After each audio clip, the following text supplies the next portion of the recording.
शरदचंद्र पवार राष्ट्रवादी काँग्रेस पक्षाची शिवस्वराज्य यात्रा गोंदिया जिल्ह्यात दाखल होताच भर पावसात कार्यकर्त्यांनी बाईक रॅली काढून शिवस्वराज्य यात्रेचे स्वागत केले असून या यात्रेत प्रदेशाध्यक्ष जयंत पाटील, आमदार अनिल देशमुख, खासदार अमोल कोल्हे प्रामुख्याने उपस्थित होते।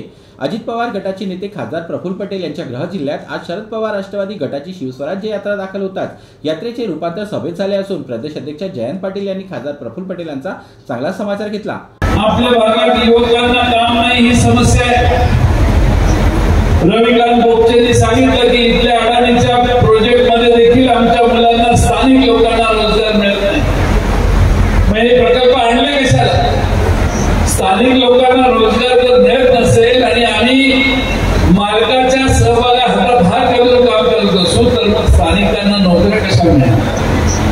समजा पक्षाने यावेळेस संधी दिली तर आपण दोन संकल्प केले।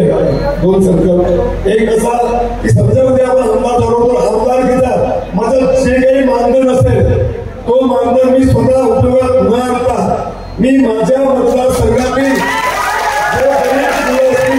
त्यांचे आई वडील कष्टकरी असतील, त्यांचे बीपीएलचे असतील, त्यांच्या मुलांच्या शालेय फीस असेल, त्यांच्या आरोग्यविषयक विषय असेल, ते पूर्ण पैसे त्यांच्या शिक्षणावरती, पुस्तकावरती फीस होती खर्च करणार आहे। त्याची लिस्ट सादर करणार आहे। आपण दोन ॲम्ब्युलन्स स्व खर्चात आपला मतदारसंघात चालवणार आहे। तर माजी गृहमंत्री तसेच गोंदिया जिल्ह्याचे तत्कालीन पालकमंत्री अनिल देशमुख यांनी खासदार प्रफुल्ल पटेल यांचे विश्वासू माजी आमदार राजेंद्र जैन यांच्या परवानगीशिवाय पालकमंत्री असताना कुठलाही काम परवानगीशिवाय करू देत नसल्याचे सांगत त्यांनी आपली सुटका झाल्याचे अनिल देशमुख यांनी सांगितले आहे। या ठिकाणी सगळ्यांच्या चेहऱ्यावर मला एक वेगळा आनंद दिसतो आणि तो आनंद कशाचा माहिती आहे की तुम्हाला वाटते बरं झालं त्या राजू जैनचा सुटका झाला पाहिजे। तुम्ही राजू जैनमध्ये किती परेशान होता हे मला चांगलं माहिती, जाणून पाहिला मी पालकमंत्री होतो। त्याच्यामध्ये लोक सापडली तर साप राजू जैन नाही सर, राजू जैन नाही सर, सर्वांच्या चेहऱ्यावर आनंद आहे। आता त्या राजू जैन पासून आपल्याला सुटका झाली आहे। तुम्ही तुमचे स्वतःचे नेते आहे आणि तुम्हाला जे काही सांगायचं आहे ते ऐकायला आम्ही सर्व पक्षाचे नेते त्या निमित्तानं तुमच्या पाठीशी चांगल्या पद्धतीने राहून तुम्हाला सर्व प्रकारची मदत करून हे सुद्धा तर खासदार अमोल कोल्हे यांनी येणारा वेळ महाविकास आघाडीचा असल्याचे सांगत तुम्ही आम्हाला 15 लाख देणार होते मात्र 1500 देत असल्याची टीका आणि सरकारवर केली आहे। महाविकास आघाडीचं सरकार येणार ही काळ्या काळावरची चाय पर शुरू हुई थी सरकार, गाय पर आकर अटक गई। बात तो हुई थी 15 लाख की, बरोबर का नहीं? बात तो हुई थी 15 लाख की, 1500 में कैसे सिमट गई?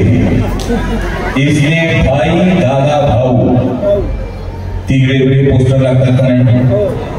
भाईचा लागतो त्याच्यावर वेगळं नाव येतं, दादाचा लागतो त्याच्यावर वेगळं नाव येतं, विदर्भात भाऊचा लागतो त्याच्यावर वेगळं नाव येतं योजनेचं। इसलिए भाई दादा भाऊ ये गुलाबी फूल हमारी आंखों में न झोंके, भाई दादा भाऊ ये गुलाबी फूल हमारी आंखों में न झोंके, आपको गद्दारी के लिए 50 होके और लाडली बहना सिर्फ 1500 होके। तर या शिवस्वराज्य यात्रेदरम्यान प्रदेशाध्यक्ष जयंत पाटील यांनी तिरोडा विधानसभा क्षेत्रात महाविकास आघाडीचा उमेदवार म्हणून गुड्डू बोपचे यांना उमेदवारी देणार असल्याचे संकेत जयंत पाटलांनी दिले आहेत। तर जयंत पाटलांना ऐकण्यासाठी हजारो लोकांनी गर्दी केली होती। जीबी न्यूजचे प्रत्येक अपडेट मिळवून घेण्यासाठी तुम्ही आमच्या चॅनलला लाईक करा, सबस्क्राइब करा आणि शेअर करा, तसेच बेल आयकॉनला सुद्धा प्रेस करा। आपला जिल्हा, आपली बातमी, जीबी न्यूज गोंदिया।